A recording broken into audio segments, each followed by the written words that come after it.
Galactic Council had ruled the known universe for 3 millennia with an iron fist wrapped in diplomatic velvet. Their pristine white towers stretched toward alien stars from 100 different worlds, each one a monument to order, compliance, and the absolute authority of the Council's will. Every species that had ever achieved faster than light travel eventually found themselves standing before those towering spires, heads bowed, seeking permission to exist among the stars. The Zephyrians had come first, their crystalline forms shimmering with bioluminescent patterns of submission as they accepted their place as the Council's agricultural specialists. The Vorthak followed decades later, their 8-armed bodies trembling as they surrendered their advanced manufacturing capabilities to serve the greater galactic order. The Nexari, masters of quantum mathematics, had barely finished their first transmission before prostrating themselves and offering their computational prowess to the Council's bureaucratic machine. Each species followed the same pattern: discovery, contact, submission, integration. It was as predictable as the orbital mechanics that governed their worlds. The Council had grown comfortable in their supremacy, their representatives lounging in bio-adaptive chairs that shifted to accommodate the physiology of dozens of different species. They spoke in the universal tongue of conquest disguised as cooperation, their words dripping with the honey of false benevolence. "We welcome all who seek to join the galactic community," High Counselor Vexthara would intone, her serpentine form coiled around the central speaking platform like a living symbol of the stranglehold they maintained on civilization itself. "All we ask is compliance with our proven systems of order. After all, we have brought peace to the galaxy for longer than most species have possessed." Written language.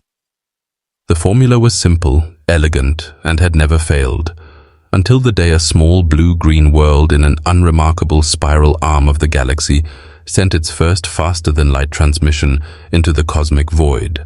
The message was picked up by a Zephyrian monitoring station, its crystalline operators nearly fracturing from shock at what they heard. It wasn't a plea for contact. It wasn't a request for guidance. It wasn't even a formal greeting following the established protocols that every civilized species had used for millennia. It was music. Raw, chaotic, beautiful music that seemed to carry emotions the monitoring station's translators couldn't even categorize. Voices that soared and growled and whispered secrets the universe had never heard before. The transmission lasted exactly 4 minutes and 37 seconds, and when it ended, the silence that followed felt like the galaxy itself holding its breath. The Zephyrian operators, their training overcoming their bewilderment, immediately forwarded the transmission to the Council with a standard report. New species detected, awaiting first contact protocols and permission to establish communication.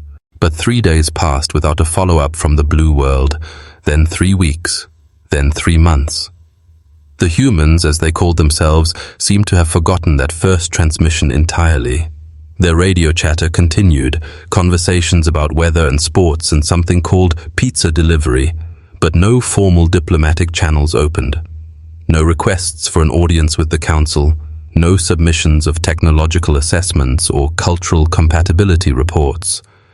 It was as if they didn't know the Council existed, or worse, as if they didn't care.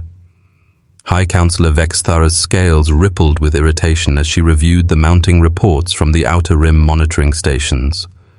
The humans had launched what appeared to be crude exploration vessels toward their neighboring star systems, completely bypassing established contact procedures. They were expanding without permission, exploring without guidance, acting as if the galaxy was theirs to claim. "This is unprecedented," Counselor Thrix muttered, his insectoid mandibles clicking nervously. "Every species seeks our approval before venturing beyond their home system. It's basic galactic law." "Perhaps they simply don't understand," suggested Counselor Imel, her gaseous form shifting colors in what her species considered a gesture of diplomatic optimism. "They are clearly primitive. Look at their technology, chemical rockets, radio waves, binary computers. They probably don't even realize we exist." But Vexithara's ancient eyes, evolved over millions of years to spot the slightest movement in her species' toxic homeworld, caught something the others missed. Hidden in the static of human transmissions, buried beneath layers of encryption that no species had ever bothered to use for first contact, were fragments of data that made her blood run cold. Mathematical proofs that suggested they understood quantum mechanics better than the Nexari. Energy signatures that implied they had already begun experimenting with faster-than-light communication. Most disturbing of all, scattered references to something they called military doctrine and defense strategies. The humans weren't ignoring the Council because they were too primitive to understand galactic civilization. They were ignoring the Council because they had already decided they didn't need permission to exist among the stars. As Vexthara's realization settled over the assembled council like a toxic cloud, emergency alerts began flashing across their displays. Human vessels had been detected crossing into the Kepler 442 system, heading directly toward the Zephyrian agricultural colony of luminous fields. They were moving fast, faster than their primitive technology should have allowed, and they weren't broadcasting any identification signals or diplomatic credentials. For the first time in 3,000 years, someone was approaching a council-protected world without asking permission first. The war that would reshape the galaxy had begun not with a declaration of hostilities, but with humanity's simple revolutionary assumption that the stars belonged to anyone bold enough to reach for them. Captain Elena Vasquez had never expected to become the most wanted person in galactic history. But as she stood on the bridge of the UES Defiance watching alien ships materialize out of hyperspace around her vessel, she realized that distinction was about to be thrust upon her whether she wanted it or not. The irony wasn't lost on her that humanity's first official contact with galactic civilization was happening at gunpoint. "Captain, we're receiving a transmission," reported Lieutenant Commander Chen from the communication station, his voice tight with the kind of controlled tension that came from years of military training. It's unlike anything we've ever encountered. The signal is being translated in real time by some kind of universal language matrix. Elena's dark eyes never left the tactical display showing the 7 alien vessels that had dropped out of hyperspace in perfect formation around the Defiance. Each ship was roughly 3 times the size of her heavy cruiser, their hulls gleaming with an opalescent sheen that seemed to shift and flow like liquid metal. Beautiful, she had to admit, but the weapon ports bristling along their flanks made their intentions crystal clear. "Put it through," she ordered, her hand instinctively moving to rest on the sidearm at her hip, a gesture that would have seemed laughably primitive to the aliens surrounding her if they had understood its significance. The voice that filled the bridge was melodious and perfectly modulated, carrying undertones that suggested vast intelligence and barely contained condescension. "Unidentified vessel of the species designation human, you are in violation of Galactic Council Resolution 847 Alpha, which strictly prohibits unauthorized expansion beyond your designated home system. You will immediately cease all forward momentum and prepare to be escorted to the nearest Council processing facility for species evaluation and integration protocols." Elena felt her jaw clench involuntarily. Species evaluation, integration protocols. The words dripped with the kind of bureaucratic arrogance that had driven her to volunteer for humanity's first interstellar exploration mission in the first place. She had spent 6 years of her life traveling at near light speed to reach this system, watching Earth dwindle to a pale blue dot in her wake, precisely because she believed humanity deserved to make its own choices about its destiny among the stars. "This is Captain Elena Vasquez of the United Earth ship Defiance," she replied, her voice carrying the crisp authority that came from commanding respect rather than demanding it. "We are on a peaceful exploration, end mission in what our star charts designate as unclaimed space. We've detected no signs of intelligent life in this system, and we have no intention of interfering with any established colonies or territorial claims." The pause that followed stretched on for nearly 10 seconds, an eternity in a first contact situation. When the alien voice returned, it carried a note of what Eleanor could only describe as shocked disbelief. Unclaimed space. Captain Vasquez, this system has been under Galactic Council protection for over 800 of your Earth years. The Zephyrian colony of luminous fields established on the fourth planet provides 17% of the Council's bionutritional requirements. Your presence here without proper authorization constitutes an act of aggression against the lawful government of this galaxy. Elena felt a cold knot forming in her stomach, but her expression remained carefully neutral. Her intelligence briefings back on Earth had been thorough, but they had been based on radio telescope observations and long-range sensor sweeps. Humanity had detected no signs of faster-than-light travel, no indication that other species had spread beyond their home systems. Either Earth's scientists had been catastrophically wrong, or they were dealing with civilizations so advanced that their technology was invisible to human senses. "I'm afraid there's been a misunderstanding," she said carefully. "Humanity has no record of any Galactic Council or established territorial claims in this region of space. We've been monitoring radio emissions from this system for over 2 centuries, and we've detected no artificial signals suggesting the presence of intelligent life." This time, the pause was even longer. Elena could almost feel the confusion radiating from the alien vessels as their commanders grappled with a situation that clearly fell outside their established protocols. When the voice returned, it carried a sharp edge that hadn't been there before. "Captain Vasquez, are you claiming that your species achieved faster-than-light travel without making formal contact with the Galactic Council? That you developed interstellar capabilities without requesting technological guidance or cultural integration support?" "That's exactly what I'm claiming," Eleanor replied, and she could see her bridge crew exchanging glances of mingled pride and apprehension. "Humanity developed FTL drive through our own research and ingenuity. We didn't know there was anyone to ask permission from, and frankly, I'm not sure we would have asked even if we had known." The silence that followed was so profound that Eleanor could hear the soft hum of the Defiance's life support systems and the barely perceptible vibration of her ship's experimental fusion torch drive. She had just committed what was apparently the galactic equivalent of heresy, and everyone on the bridge knew it. "Captain," whispered Dr. Sarah Kim, the mission's xenobiologist, from her position at the science station. "I'm reading massive energy spikes from all 7 ships. I think they're charging weapons." Eleanor nodded grimly. She had suspected this moment would come eventually, though she had hoped humanity would have more time to prepare. The species that had built those gleaming ships had clearly never encountered a civilization that refused to submit to their authority, and they were about to learn why humans had conquered an entire planet despite being physically weaker than most of its apex predators.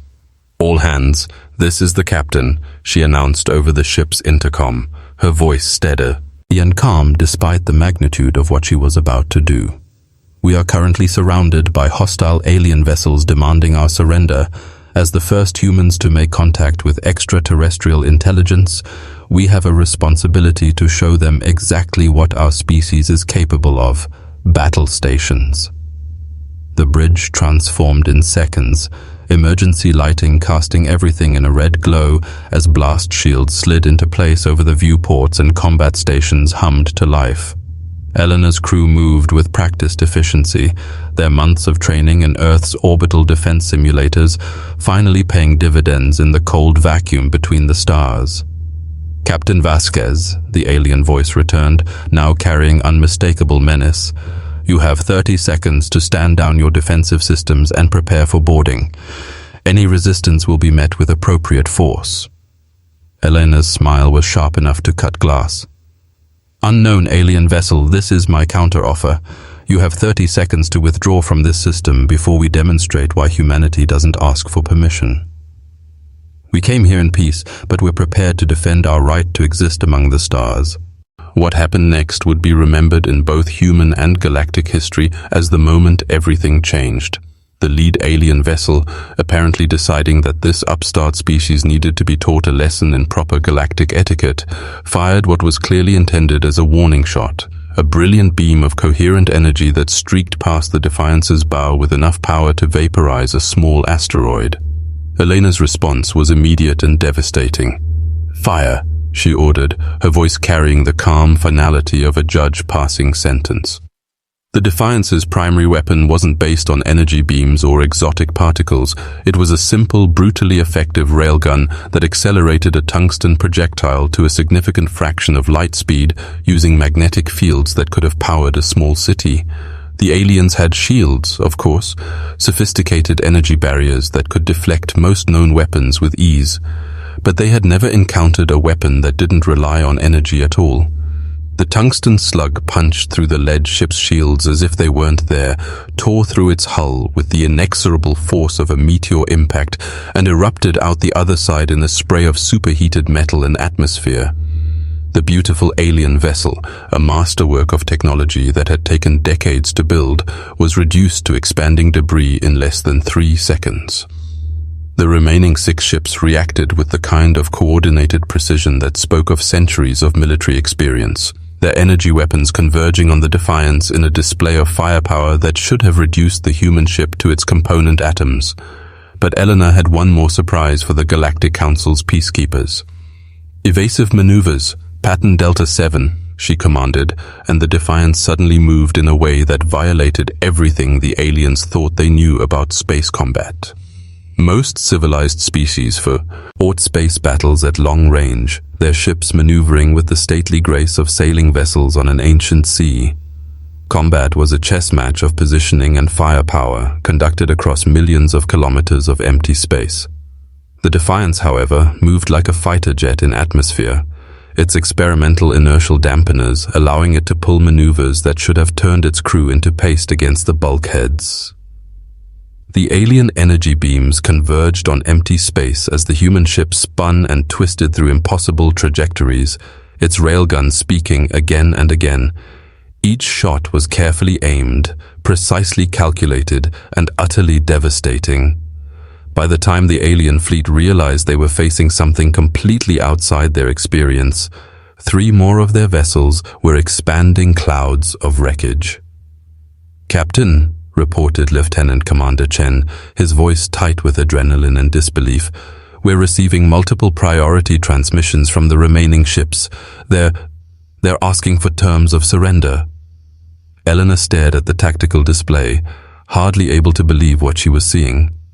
7 of the galaxy's most advanced warships had been reduced to 3 in less than 5 minutes of combat, and the survivors were ready to yield to a single human vessel they had dismissed as primitive only moments before. "Open a channel," she ordered, her voice carefully controlled. When the connection was established, she could hear the sound of emergency klaxons and panicked voices in the background of the alien transmission. "This is Fleet Commander Zixthal of the Council Defense Force," came a voice that shook with what Elena was beginning to recognize as genuine fear. We surrender. Please, we surrender. We had no idea your species possessed such advanced weaponry. We were only following standard first contact protocols." Eleanor felt a wave of conflicting emotions wash over her. Relief that the immediate threat was over, pride in her crew's performance under impossible circumstances, but underneath it all, a growing realization of what this victory meant for humanity's future among the stars.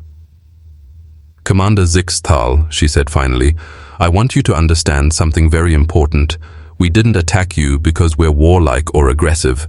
We attacked you because you pointed weapons at us and demanded our surrender. Humanity has a simple rule. We don't start fights, but we finish them."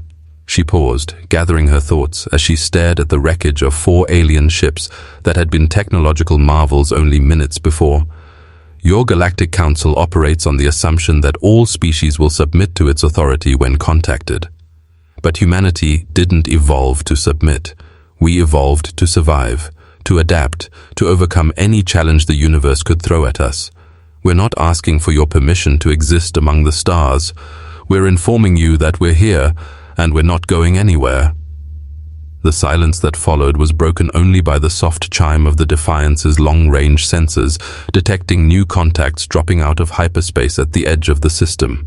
Elena's blood ran cold as she saw the tactical display update with dozens of new contacts, an entire battle fleet moving toward their position at maximum acceleration.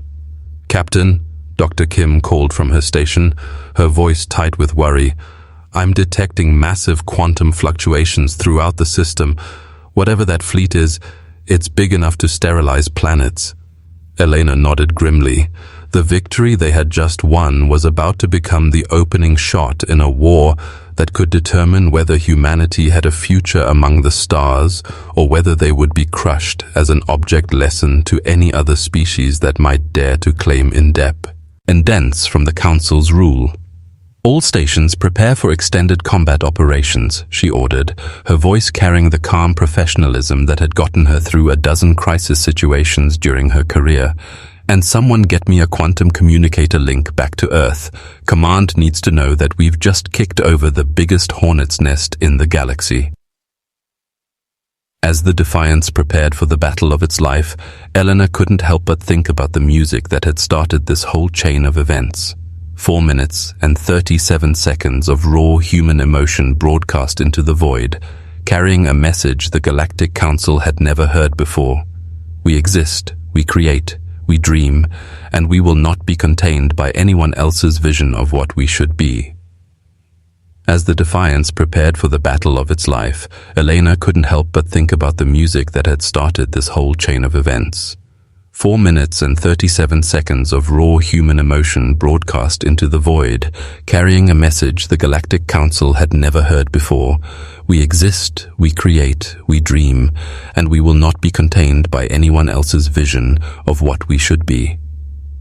Now it was time to see if humanity's refusal to ask permission would be enough to carve out a place for themselves in a galaxy that had never imagined a species could simply choose to be free. 3 billion kilometers away, on the crystalline world of Zephyr Prime, High Counselor Vexthara watched the battle's aftermath through quantum-linked sensors with growing unease. The destruction of 4 Council vessels by a single primitive human ship should have been impossible, yet the evidence floated before her in high-definition clarity.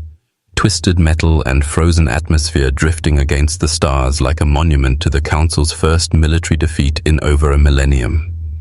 "Replay the engagement sequence again," she commanded. Ed, her serpentine form coiled tighter around the central observation platform as holographic displays filled the Council chamber with ghostly images of the battle. "Focus on the human weapon systems." The recording played in slow motion, showing the tungsten projectile punching through energy shields that had never failed before. Vexthara's ancient eyes tracked every detail, from the magnetic acceleration rings that launched the projectile to the devastating impact that had reduced the flagship Eternal Dominion to debris in seconds. "Kinetic weapons," muttered Counselor Thrix, his insectoid mandibles clicking nervously. "They're using kinetic weapons in space combat. It's barbaric." "It's effective," Vexthara corrected sharply. "Our shields are designed to dissipate energy, not deflect solid matter traveling at relativistic speeds. The humans found a gap in our defenses that we never considered because no civilized species would resort to such crude tactics." Counselor Yemel's gaseous form shifted through worried yellows and oranges. "What troubles me more is their ship's maneuverability. Those acceleration patterns should have liquefied their crew, yet their biosigns remained stable throughout the engagement. They've developed inertial compensation technology that rivals our own." The implications hung in the chamber like a toxic cloud. For 3,000 years, the Council's supremacy had rested on their technological superiority over younger species. Energy weapons, quantum shields, faster-than-light travel, all gifts from the Council to species that had proven their worth through submission. But the humans had developed their own versions of these technologies independently, and in some cases, their solutions were superior to the Council's own. "There's something else," Vexthara said quietly, calling up additional sensor data from the engagement. "Analysis of their ship's hull composition shows materials we don't recognize. complex carbon lattices that shouldn't be possible with their industrial base. They're not just primitive upstarts with lucky weapons. They're a fully realized technological civilization that developed completely outside our influence. The weight of that revelation settled over the assembled council like a shroud.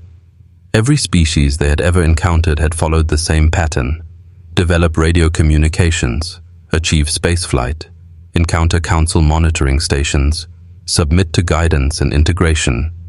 The humans had skipped the crucial final steps, developing their own solutions to problems the council had been solving for others for millennia.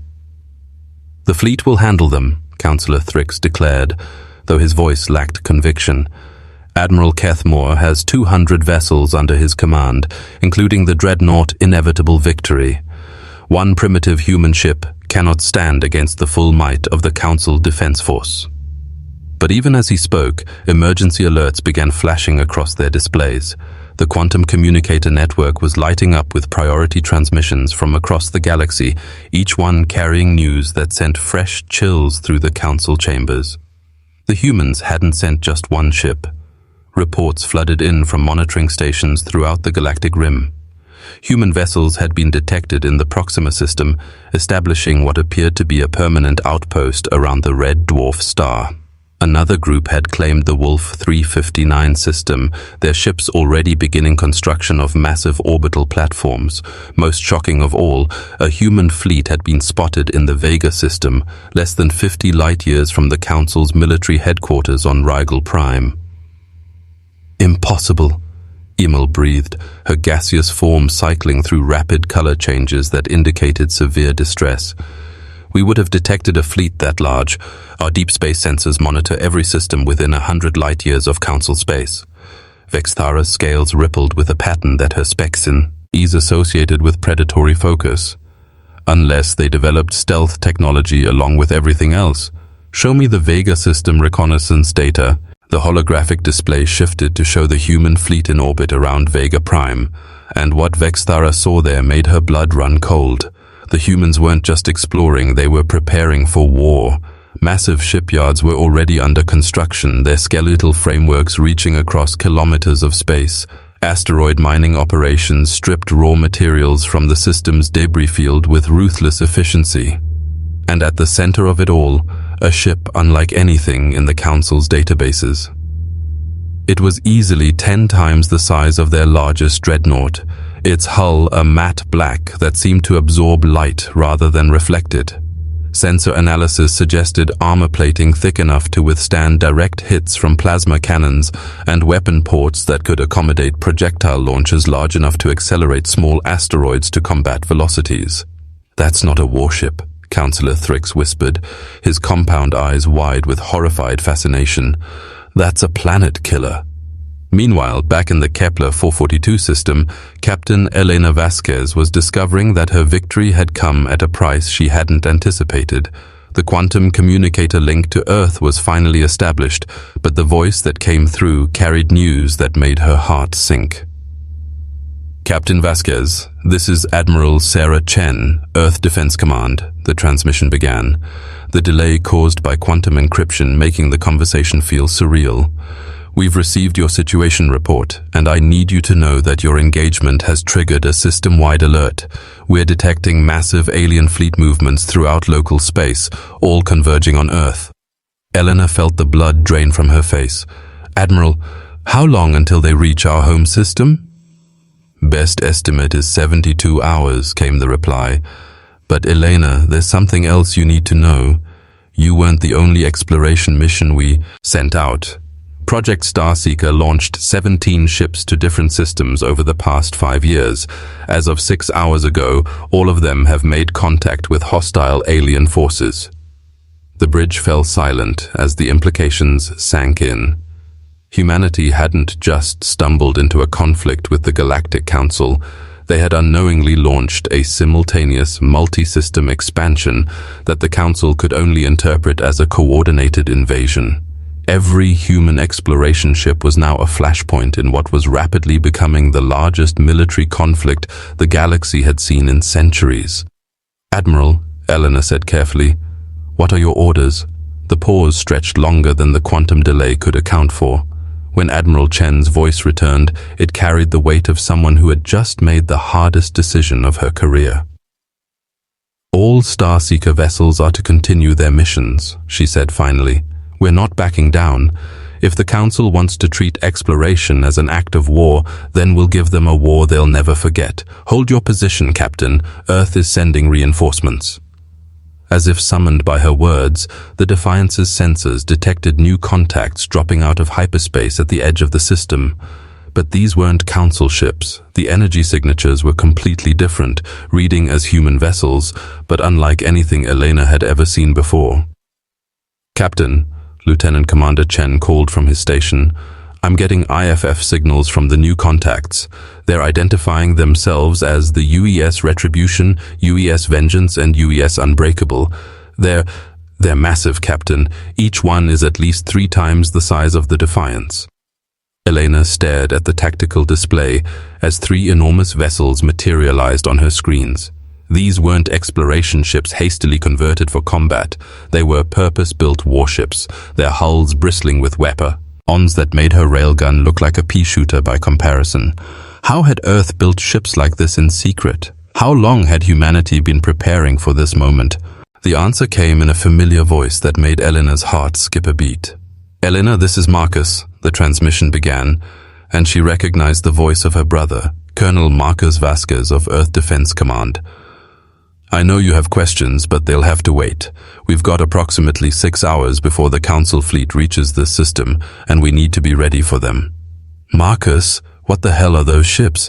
Where did they come from?" Her brother's chuckle carried across the quantum link with bitter amusement. "Remember the lunar shipyards that went dark 5 years ago? Officially, they were decommissioned due to budget cuts. Unofficially, they were retasked for Project Prometheus, building a fleet that could stand against anything we might encounter out here among the stars." Elena felt a mix of pride and horror wash over her. Humanity had been preparing for this war before they even knew it would happen, building weapons of unprecedented destructive power while simultaneously reaching out to touch the stars with music and dreams. "The Council made one critical mistake," Marcus continued, his voice taking on the professional tone she remembered from their academy days. "They assumed that any species capable of interstellar travel would want their protection. They never considered that we might see their protection as conquest, their guidance as chains. They're about to learn why humans conquered an entire planet despite being individually weaker than most of its predators." The next 6 hours passed in a blur of preparation and growing tension. The 3 human dreadnoughts took up defensive positions around the Defiance, their massive forms moving with surprising grace for ships of their size. Elena found herself in command of a small fleet rather than a single vessel, coordinating battle plans with her brother and the other captains as they prepared to face odds that would have seemed impossible just days before. When the Council fleet finally arrived, it was like watching a small constellation materialize in the darkness of space. 200 ships of various sizes and configurations, their hulls gleaming with the same opalescent sheen that Elena remembered from her first encounter. At their center was the dreadnought Inevitable Victory, a kilometer-long monster of advanced technology and overwhelming firepower. Admiral Kethmore's voice filled the communication channels with the same arrogant authority that Elena had heard from the first Council ships she'd encountered. "Human vessels, you are vastly outnumbered and outgunned. Surrender immediately and the Council may show mercy for your unprovoked aggression against peaceful exploration forces." Elena's response was broadcast on all frequencies, ensuring that every ship in both fleets could hear her words clearly. "Admiral Kethmore, this is Captain Elena Vasquez of the United Earthship Defiance. We are not the aggressors here. We came to explore, to learn, to reach out in friendship to our neighbors among the stars. Your forces fired first, demanded our surrender, and threatened our people. We tried diplomacy. You chose war." She paused, looking around at her bridge crew, seeing the same determination in their eyes that had carried humanity from caves to the stars. "You wanted obedience from us, but humans don't kneel. We stand, we fight, we endure, And today, you're going to learn why no force in this galaxy or any other has ever been able to break the human spirit. The battle that followed would be remembered as the day the galaxy learned that humanity's greatest weapon wasn't their technology, their tactics, or their courage. It was their absolute refusal to accept that anyone else had the right to determine their destiny among the stars. Admiral Kethmore had commanded fleets for over 3 centuries, crushing rebellions and enforcing council authority across dozens of star systems. He had faced desperate pirates, fanatic cultists, and resource-starved colony worlds that thought they could challenge the established order. But as he watched his perfectly coordinated battle fleet advance on the 4 human vessels, something felt different about this engagement. The humans weren't running. They weren't broadcasting surrender offers or pleading for mercy. They were simply waiting. "Admiral," his tactical officer reported, her crystalline voice carrying undertones of confusion, "the human vessels are not moving to evade our approach. They appear to be clustering together in a defensive formation around their smallest ship." Kethmore's predatory instincts, honed over millennia of evolution on a world where only the most cunning survived, began sending warning signals through his nervous system. Every tactical manual in Council military doctrine emphasized that smaller forces should scatter when facing overwhelming odds, forcing the larger fleet to divide its attention. The humans were doing the exact opposite, presenting a concentrated target that his weapons could devastate with minimal effort. Unless, of course, they wanted him to think exactly that. "Sensor analysis of the human vessels," he ordered sharply. "I want to know everything about their capabilities before we engage." The data that flowed across his command screens should have been reassuring. The 3 large human ships were impressive for their size, but they were still vastly outnumbered. Each carried what appeared to be kinetic weapon systems similar to those that had proven so devastating in the earlier engagement, but the Council fleet had already begun implementing countermeasures, overlapping energy fields that could deflect or vaporize incoming projectiles before they reached their targets. What worried Kethmore was what the sensors couldn't tell him. The human ships were running completely silent except for basic life support and propulsion. No active scanning, no weapons charging, no communications chatter. It was as if they were waiting for something. "Open a channel to the lead human vessel," he commanded. "I'll give them one final opportunity to surrender before we demonstrate the price of defying Council authority." Eleanor's face appeared on his main display, and Kethmore felt a chill run through his scaled hide as he looked into her eyes. He had seen that expression before, in the moments before prey animals turned to fight with nothing left to lose. But there was something else there, not desperation, but a cold calculation that spoke of cards yet to be played. "Admiral Kethmore," she said, her voice carrying across the void with perfect clarity, "I want you to understand something before this begins. You're not facing a rebellion or an uprising. You're facing a species that has never in our entire evolutionary history accepted the concept of inevitable defeat. Every predator on our world learned that lesson the hard way, and most of them are extinct now." Kethmore's tactical displays suddenly exploded with new contacts as dozens of human vessels materialized out of apparently empty space, their stealth systems deactivating in perfect synchronization. They had been there all along, hidden by technology that made them invisible to even the Council's most advanced sensors, waiting for the perfect moment to reveal themselves. But it wasn't just the number of ships that made Kethmore's blood run cold, it was their positioning. The human fleet had somehow anticipated his battle formation with uncanny accuracy, placing their vessels in locations that would maximize the effectiveness of their kinetic weapons while minimizing his fleet's ability to bring their superior numbers to bear. "Impossible," he breathed, staring at the tactical display that showed his fleet suddenly surrounded by enemy vessels that had appeared from nowhere. "Our sensors detected nothing. How did they—" His question was answered by Elena's brother Marcus, whose voice cut across all communication frequencies with the calm professionalism of someone who had been planning this moment for years. "Admiral, allow me to introduce you to human military doctrine," Marcus said, his words carrying the weight of species-wide conviction. "We don't fight fair. We don't follow your rules, and we sure as hell don't ask permission before we kick your teeth in." The battle began not with the gradual escalation typical of space combat, but with a coordinated strike that demonstrated humanity's complete understanding of their enemy's weaknesses. Dozens of tungsten projectiles, accelerated to frightening velocities by magnetic fields that could power entire cities, streaked across the void toward carefully selected targets. The Council's overlapping energy fields, hastily deployed to counter kinetic weapons, proved effective against individual projectiles. But the humans hadn't fired individual projectiles. They had fired clouds of them, thousands of smaller fragments that spread out like shotgun pellets, overwhelming the defensive systems through sheer volume.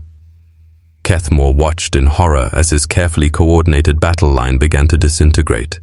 Ships that had served the Council for centuries erupted into expanding clouds of superheaters, gas and twisted metal as the human projectiles found their marks.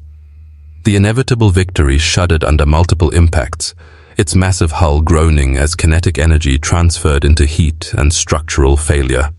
"Return fire!" he commanded, his voice cracking with strain as emergency klaxons filled his command center. "All ships, concentrate fire on the human command vessel." The Council fleet's response was devastating in its own right.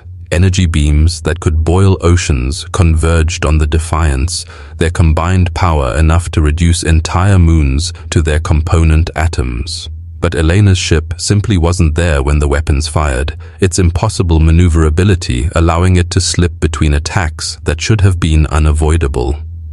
The other human vessels moved with the same uncanny grace, their pilots executing maneuvers that violated everything the Council knew about space combat. They fought like atmospheric fighters rather than capital ships, using three-dimensional thinking that turned the traditional battle line into a liability rather than an asset. "Admiral," his communications officer reported, her voice tight with panic, "we're receiving surrender requests from 37 vessels. The humans are broadcasting terms." "Terms?" Kethmore snarled, his species equivalent of shock and outrage. "They're offering us terms of surrender." Elena's voice cut through the chaos of battle like a blade through silk. "Admiral Kethmore, you've lost 60% of your fleet in the first 10 minutes of this engagement. Your remaining ships are taking casualties faster than they can inflict them. I'm offering you one chance to end this with dignity intact." The tactical display confirmed what Kethmore's eyes refused to believe. His 200-ship armada had been reduced to fewer than 80 operational vessels, and the number was dropping with each passing minute. The humans had somehow turned superior numbers into a disadvantage, using his own fleet's size against him by forcing individual ships to fight in isolation rather than as a coordinated whole. But it wasn't just the tactical brilliance that shook Kethmore to his core, it was the absolute ruthlessness with which the humans prosecuted their attack. They targeted command centers, life support systems, and engines with surgical precision, disabling rather than destroying when possible. It was as if they had studied Council ship designs in detail, identifying every vulnerability and weakness. "How?" he whispered, more to himself than to his staff. "How do they know so much about our technology?" The answer came from an unexpected source. Dr. Sarah Kim's voice, transmitted from the Defiance's science station, carried across the communication channels with the calm authority of someone delivering a lecture. "Admiral, we've been listening to your radio transmissions for over 2 centuries. We know your ship designs, your tactical doctrines, your technological capabilities, and your cultural weaknesses. We know that your species evolved as ambush predators, which makes you excellent at overwhelming weaker opponents but terrible at adapting where the tables are turned. We know that your command structure relies on rigid hierarchy, which becomes a critical vulnerability when communication networks are disrupted." As if to demonstrate her point, several more Council vessels suddenly went dark as human cyber warfare specialists infiltrated their command networks, turning their own systems against them. The inevitable victory's main display flickered and went black as unknown code invaded its central computer, leaving Kethmore blind to the battle raging around his flagship. "This is impossible," he repeated, the words becoming a mantra against the evidence of his own senses. "No species develops this level of sophistication without council guidance. No one fights like this without centuries of military tradition." Marcus Vasquez's laughter carried across the communication channels like the sound of breaking glass. "Admiral, we've been fighting for our entire evolutionary history. While your species was developing faster than light travel, humans were perfecting the art of killing each other with sticks and stones.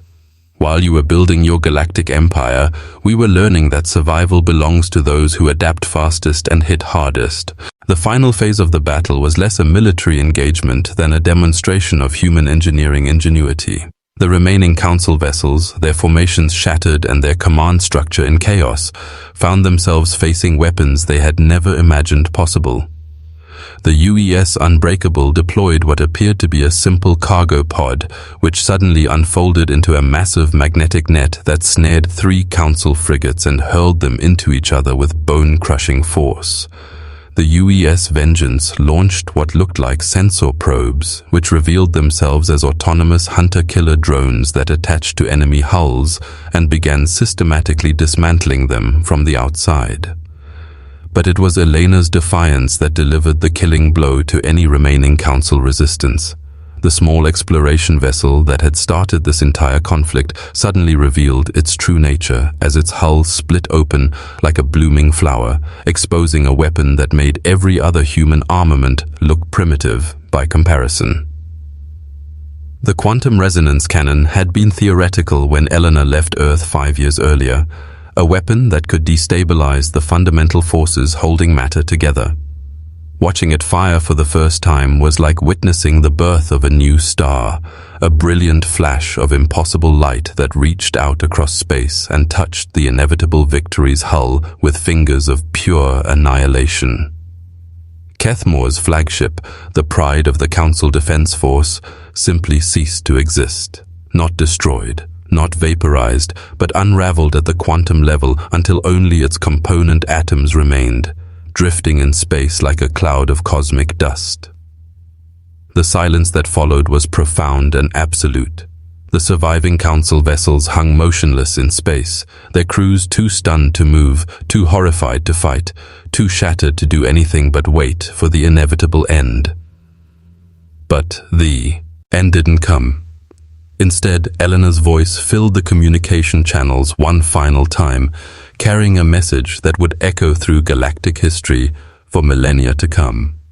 "To all council vessels and monitoring stations throughout the galaxy," she began, her words carrying the weight of species-wide determination, "this is Captain Elena Vasquez of the United Earthship Defiance. Today, you learned what happens when you mistake exploration for aggression, when you confuse independence with hostility, when you assume that might makes right." She paused, looking around at her bridge crew, seeing the same mixture of exhaustion and pride that she felt in her own heart. "Humanity didn't ask for this war, but we're prepared to finish it. We're not conquerors, we're explorers. We're not invaders, we're neighbors. But if you force us to choose between submission and survival, we'll choose survival every single time, and we'll make sure the cost of that choice is higher than you're willing to pay." The quantum communicator networks carried her message to every corner of the galaxy, reaching species that had never imagined anyone could stand against council authority, touching worlds that had forgotten what freedom looked like, inspiring civilizations that had given up hope of ever choosing their own destiny among the stars. In the crystalline chambers of Zephyr Prime, High Counselor Vexthara watched the transmission with eyes that had seen the rise and fall of empires. For the first time in 3,000 years, the Galactic Council faced a choice they had never expected to make: adapt to a universe where species could choose their own path among the stars, or watch their empire crumble as others followed humanity's example of refusing to ask permission to be free. The age of unquestioned authority was over. The age of earned respect had begun, and somewhere in the void between the stars, a small blue world that had sent music into the darkness was preparing to teach the galaxy that the most dangerous force in the universe wasn't technology or weapons or overwhelming numbers. It was the simple, revolutionary idea that freedom was a right, not a privilege to be granted by those who claimed to know better.